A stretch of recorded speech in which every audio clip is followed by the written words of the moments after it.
Congratulations on completing week number 1 of the Spring Nutrition Kickstart. Hopefully by now most of you have got to grips with logging your food diary on Myfitnesspal. Week number 2, you have 2 tasks to complete. The first one is to establish a daily calorie target and stick to that. And the second one will involve planning one meal a day in advance. Let's talk first of all about calories, because I've had some conversations with people about the value of tracking your calories and the value of sticking to a calorie target. The issue people have is that they aren't certain that the calorie numbers are necessarily accurate. In other words, are you consuming the calories that it's stated when you put it into Myfitnesspal? Is that an exact number? And secondly, is your daily calorific expenditure, your total expenditure for the day, correct? The truth is, there's no way of guaranteeing the accuracy of the calorific value of foods. The way that calories are calculated within foods is effectively water is heated up by burning that food, and the raising of temperature of that water helps to calculate the calorific content of that food, which obviously leaves a lot open to what happens inside the body. We don't set fire to our food when we eat it. We consume it, it's digestive. Obviously, we don't necessarily absorb all of that food as well. So yes, 100% correct that calorific information is not precise and accurate. In the same way that our basal metabolic rate and our total daily energy expenditure is also not precisely accurate, because everyone's basal metabolic rate could be different even if they share the same height, body fat, percentage, and weight. They perform studies with people where they have measured their actual calorific expenditure by measuring their CO2 output. That's the only way to, or the most accurate way to measure that. And they've discovered that people with exactly the same attributes in terms of muscle mass, weight, age, they can have a variance of around 10% each way. And if you think the average person will maybe burn 2,000 calories in a day, let's say as an average of those people, that could mean that one person is burning 1,800 and the other person is burning 2,200. So that's a 400 calorie difference amongst two people.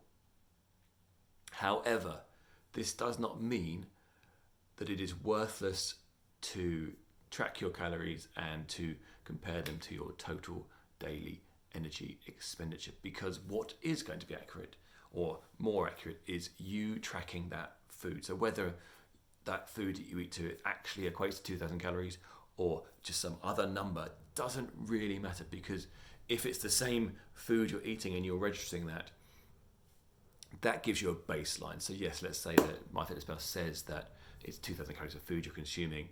Well, we know that if we reduce the quantity of that food, we're going to be eating less calories. Whether it's exactly the amount that it's stated doesn't matter. What it matters is that we're getting a baseline measurement. So it doesn't concern us whether that's actually 2,000 calories, whether that's 10,000 calories. What matters is that's a baseline measurement. And if we do that alongside our total daily energy expenditure, I would use the InBody. I'm going to use the InBody data to guide me on how many calories I'm going to have per day. If you had an InBody done, you'll see there's a daily energy requirement on there on the sheet, and that will give you a number based on what it suggests for your target weight.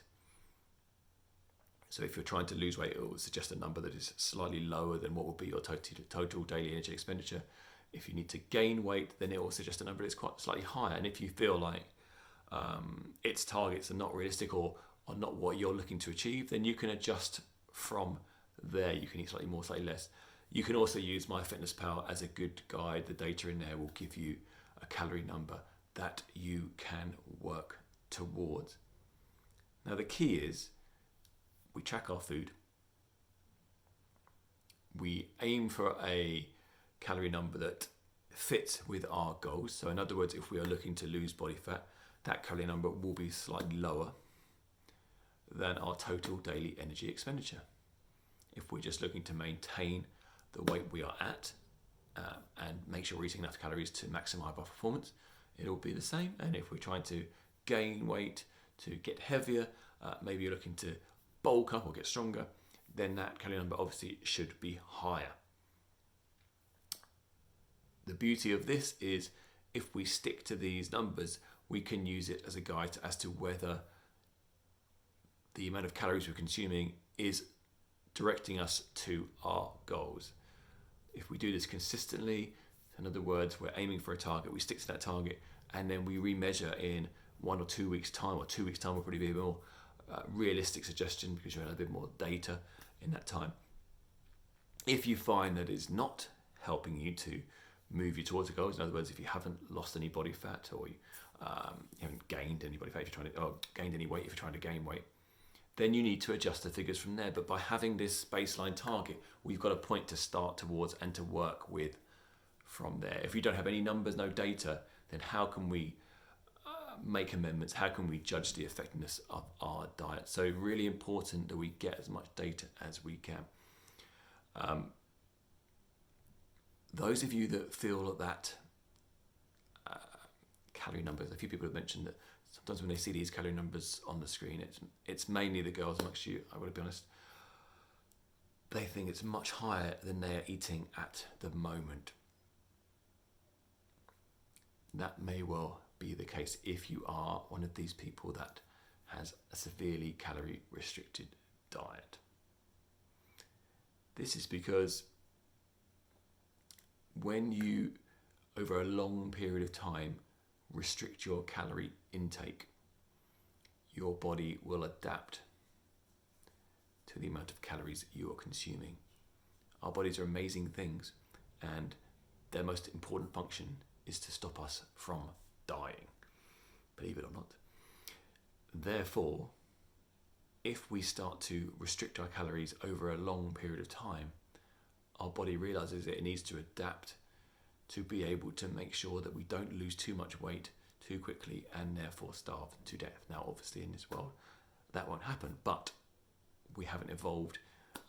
We don't evolve in a few hundred years. It takes thousands of years to evolve, so our body to change. So we're not aware that food is always going to be plentiful, and therefore our body will adapt. And it's been shown through several studies that calorie restriction over a long period of time will cause adaptations to your basal metabolic rate. In other words, you'll burn fewer calories in a day, and it does that by affecting the non-essential functions of the body. That can be thermoregulation, in other words, the way your body can control your body temperature.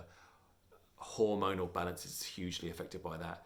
It can also affect stuff such as thyroid function. So if you are in a severe calorie restriction for a long period of time, and you look on InBody or Myfitnesspal, and it gives you a calorie number that is much higher, that may well be an accurate number for you, but it may require some kind of metabolic reset. In other words, you need to up your calories to get to that point, so your body starts to realize that you're not starving yourself over a long time period, and therefore it will begin to burn more calories during the day. I won't go into this, for want of a better term, starvation mode. It's not actually starvation mode, but that's kind of the best way to describe it.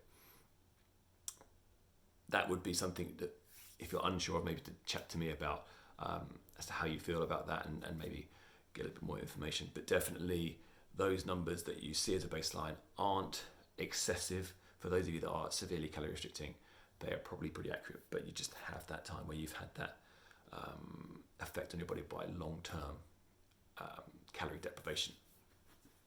Anyway, I digress. I think this is a long video now. But what we're looking at, yes, is set yourself a calorie target, stick to that over the rest of the nutrition challenge, Kickstart, over the rest of this Kickstart, stick to that calorie number, and then you can measure the effectiveness from there. We will add some more layers to that as we go on week by week, but simply just for now, your focus is on calories. The second part of this week's Kickstart is to start to plan your food. As some of you that maybe read some of my earlier content will have seen, I talk about how food planning beats food tracking. Perfect planning prevents piss poor performance. I love that saying, and it is especially true with nutrition. If you go into each day just potluck, quite often you'll overload early in the day, maybe have too many calories, and then suddenly get to the end of the day and realize you've got 100 calories to get your dinner in. Not a good place to be. It's good to start planning ahead. And for this week, we're just going to start with one meal per day that you're going to put in advance into Myfitnesspal. That gives you at least a start point as to where your calories are going to go. It can be any meal. For most people, the easiest meal to be consistent on is breakfast. You can organise your time you're going to wake up and how much time you have to prepare that breakfast. I would suggest that as a good start point. Other people might prefer to do it as lunch. If you maybe fast and don't have breakfast and you just go straight to lunch, do that. But let's have one meal per day planned in advance. My suggestion is you do all 7 days of this week tomorrow to get it up and running ahead, and maybe gives you a chance to nip to the shops and pick up anything that you think you might need to help you get consistent with your meals that you're putting in. It doesn't have to be the same meal every day, but I know for myself I tend to stick to one or two options for breakfast, so it's very easy for me to do that. And as you may have seen already, that if you're in Myfitnesspal, you can click on yesterday's breakfast. When you go to track your breakfast, you can click on meals and it will say yesterday's breakfast or yesterday's lunch, and that will just clone that across. So we start planning one meal per day for the entire week. That gets you in the habit of having some preparation to what you are doing throughout the week, and we will maybe look to increasing that plan as we go forward. Ideally, if we were really wanting to be ambitious with some good nutrition habits, then we should have a plan in place for all of our nutrition for the week. You think about what a professional athlete would do in the lead up to a competition. They would definitely have a plan in place for their entire week. Everything would be laid out with the quantities and everything, and that's where we want to be. If we're looking for professional results with our nutrition and not just amateur results, then we need to be more professional with what we are doing. So to clarify, because I've rambled as I tend to do when I haven't got a script and I'm doing stuff on the fly, we are going to be setting ourselves a calorie target. As I say, using InBody is a good place to start, or otherwise Myfitnesspal has got some good tools on there to help you set some targets for you. You are going to stick to that calorie number as well each day, or attempt to each day. And to help that, planning one meal a day and putting that into Myfitnesspal in advance. So putting 7 days worth of breakfast or lunch, whatever, into Myfitnesspal in advance to give you, take that chunk of calories out the day, so you know that you've got this many calories remaining for the other 2 meals or whatever else, however else you structure your food on those days. Like I say before, to summarize, it doesn't matter that scientifically, if we measured our calories and our metabolic rate, it isn't accurate. What matters is it's going to be accurate for us. In other words, when we make changes, those changes will be seen. I hope that all makes sense. It's Saturday evening, the kids have gone to bed, and I'm putting this video in the only time that I have available over this weekend. So apologies if it's a bit rushed and rambled. If you have any questions, please either drop me an email, jeremy@crossfitchilton.com, or put it in the comments and I will do my best to answer them for you. Otherwise, if you are popping into the box this week, please feel free to ask me my advice. This is what we want to do. We want to see these nutrition kickstarts. And the reason we call it kickstarts, not challenges, in case you're wondering why I've changed them for this particular one, is that the word challenge signifies that maybe at the end you just give up and binge eat. We want these to be a kickstart. In other words, a way to get you back on track. I know for myself, over the course of these of the months that go by, you divert off the correct course for your nutrition. And it's just good to get that kickstart to get you back on track and realize that your food quantities and the way that you're balancing your calories and macronutrients, all of those things aren't what you think they were. And you have to get back on that wagon. If that's the right term. I don't know. It's late. Anyway, those of you who watched to the end, well done. Give yourself a brownie point. And I hope this helps. And I hope you're enjoying those kickstarts. And I shall see you next week. Thanks, guys.